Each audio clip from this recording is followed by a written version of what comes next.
दोस्तों, आज जो हुआ है उसे अगर आप ध्यान से देखेंगे तो आपको लगेगा कि देश की राजनीति में एक नई लड़ाई शुरू हो चुकी है। एक तरफ राहुल गांधी जो पूरे देश में युवाओं को लेकर बड़ा आंदोलन छेड़ने जा रहे हैं, और दूसरी तरफ बीजेपी है जो उसी समय देश में डेमोग्राफिक चेंज यानी जनसांख्यिकी बदलाव का मुद्दा जोर शोर से उठा रही है। आप इन तस्वीरों को देखिए, गौर से देखिए इन तस्वीरों को। जब एक तरफ राहुल गांधी ने बड़े आंदोलन का ऐलान किया तो वहीं आनन फानन में देश के गृह मंत्री ने ये मीटिंग बुलाई है। इन तस्वीरों को गौर से देखिए और ध्यान से देखिए कि कौन कौन इसमें मौजूद हैं। कांग्रेस ने फैसला लिया है कि अब वह सीधे युवाओं के बीच जाएगी। क्यों? क्योंकि कांग्रेस का मानना है कि पिछले कुछ वर्षों में सबसे ज्यादा नुकसान युवाओं का हुआ है, युवाओं को हो रहा है। जैसे पेपर लीक, भर्ती परीक्षाओं में गड़बड़ियां।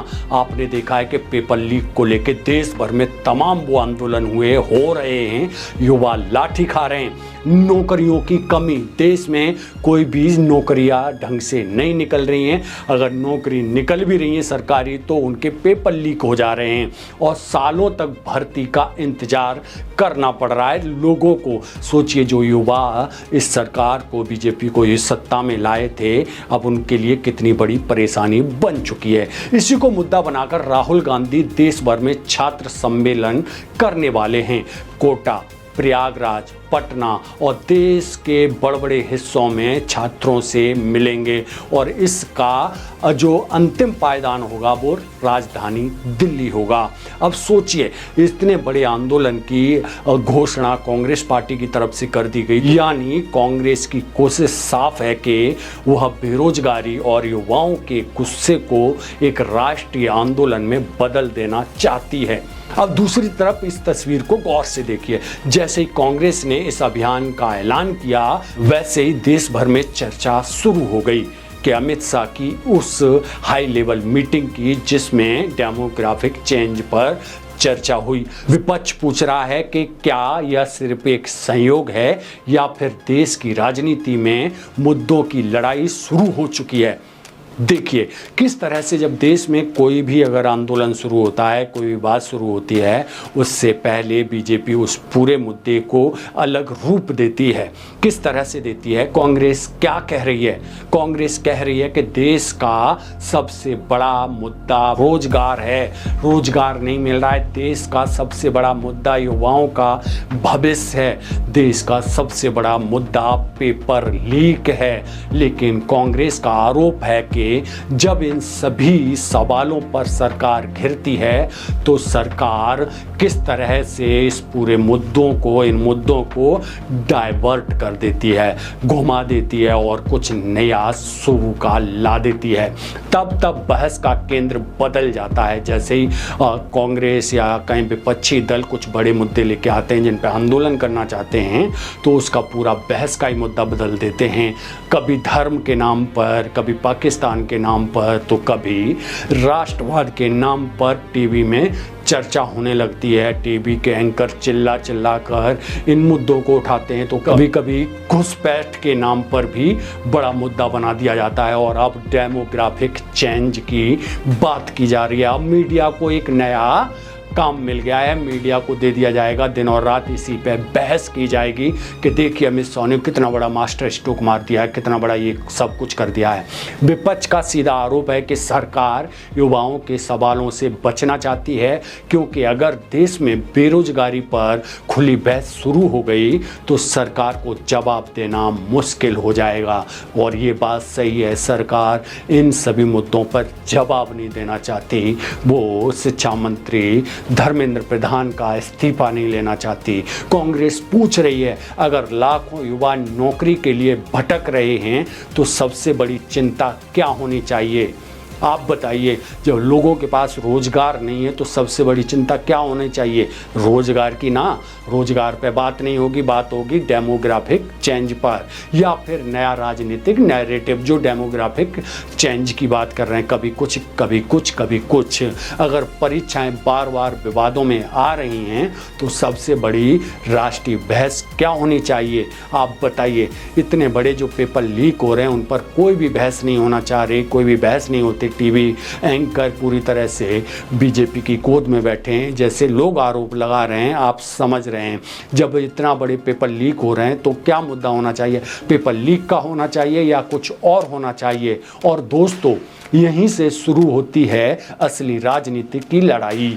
जब इतने सब कुछ मुद्दे हो गए तो गोदी मीडिया तो मास्टर स्ट्रोक ये देश के गृह मंत्री अमित शाह ने मार दिया मास्टर स्ट्रोक। देश में डेमोग्राफिक चेंज की बात की जा रही है, डेमोग्राफिक चेंज की बात की जा रही है। अब वहीं क्योंकि कांग्रेस समझ चुकी है कि सिर्फ संसद में भाषण देकर बात नहीं बनेगी, इसीलिए अब सड़क पर लड़ाई होगी, छात्रों के बीच लड़ाई होगी, युवाओं के बीच लड़ाई होगी। सोचिए, अब सीधी टकरार सरकार से होने जा रही है। बड़े आंदोलन की तैयारी कर दी है। जब तैयारी कर दी तो उसका पूरा मुद्दा भटकाने के लिए आज हाई लेवल मीटिंग बुला दी गई। इस तरह के आरोप लग रहे हैं, ऐसी बात की जा रही है, और यही बात बीजेपी के लिए चुनौती बनती जा रही है, क्योंकि इतिहास गवाह है, जब युवा किसी मुद्दे पर एकजुट हुए हैं तब राजनीति की दिशा और दशा बदलती जाती है। सोचिए, देश में तमाम ऐसे मुद्दे चल रहे हैं तो उन मुद्दों को कैसे भटकाया जाए? तो मास्टर स्ट्रोक मार दिया जाएगा। मीडिया दिनों रात चिल्लाती रहेगी कि वाह, क्या मास्टर स्ट्रोक मारा है देश के गृह मंत्री जी ने। अब कांग्रेस का पूरा दाव इसी पर है। राहुल गांधी का साफ संदेश है, युवाओं को केंद्र में लाओ, रोजगार को केंद्र में लाओ, पेपर लीक को केंद्र में लाओ, बाकी सभी मुद्दों को भूल जाओ और सरकार से सवाल पूछो कि इन सभी के साथ अन्याय क्यों किया जा रहा है। सोचिए, इन सभी मुद्दों पे अगर सरकार घिर जाती है तो सरकार के पास कोई जवाब नहीं बचेगा। तो दूसरी तरफ बीजेपी भी चुप बैठने वाली नहीं है। उन्होंने राष्ट्रीय मुद्दा उठा लिया है। बीजेपी राष्ट्रीय सुरक्षा की बात करने लगी है, घुसपैठ की बात करने लगी है, और जनसांख्यिकी बदलाव के मुद्दों को उतनी ही ताकत से उठाएगी। सोचिए, जब कांग्रेस अलग युवाओं की बात कर रही है तो वो कह रही है राष्ट्रवाद की बात की जाएगी, देश में घुसपैठियों को भगाए जाएंगे, जनसांख्यिकी बदलाव किया जाएगी, डेमोग्राफिक चेंज की बात की जाएगी। आने वाले दिनों में देश में दो बड़े नैरेटिव देखने को मिलेंगे। एक नैरेटिव कहेगा नौकरी दो, दूसरा नैरेटिव कहेगा सुरक्षा बचाओ, और एक कहेगा युवाओं का भविष्य बचाओ, तो दूसरा कहेगा देश की सीमाएं और पहचान बचाओ। लेकिन विपक्ष का सवाल वही है कि युवाओं को नौकरी दो, पेपर लीक पर लगाम लगाओ। जो जिस तरह से जहाँ पेपर लीक हो रहे हैं और जिस तरह से देश के शिक्षा मंत्री की नाकामी है, धर्मेंद्र प्रधान का इस्तीफा लो। जब युवा नौकरी मांग रहा है तो सरकार जवाब क्यों नहीं दे रही है? जब छात्र परीक्षा व्यवस्था पर सवाल उठा रहे हैं तो धर्मेंद्र प्रधान इस्तीफा क्यों नहीं दे रहे हैं? तो उनकी आवाज को राष्ट्रीय बहस क्यों नहीं बनाया जा रहा? और यही सवाल को लेकर राहुल गांधी अब मैदान में उतरने वाले हैं। तारीख तय हो गई है, तारीख बता दी गई है। तो क्या कांग्रेस युवाओं का गुस्सा वोट में बदल पाएगी?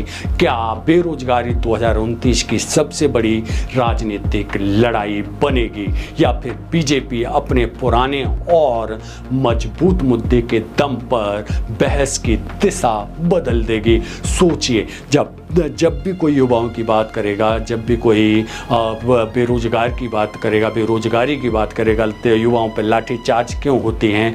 नौकरी मांगने पर उनके साथ किस तरह से व्यवहार होता है?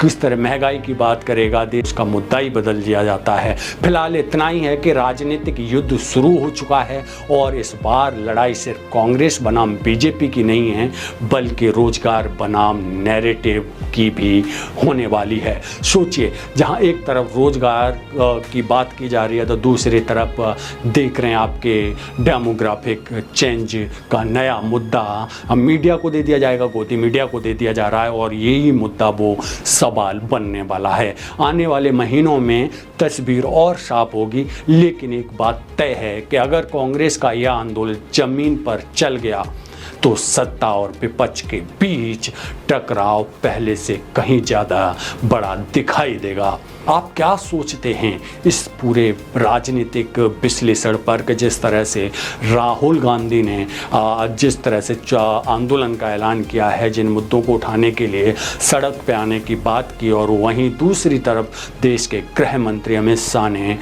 आपातकालीन बड़ी हाई लेवल मीटिंग बुलाई। और इनको तस्वीरों को देख के आप क्या सोच रहे हैं, आप अपनी राय कमेंट बॉक्स में जरूर रखिए।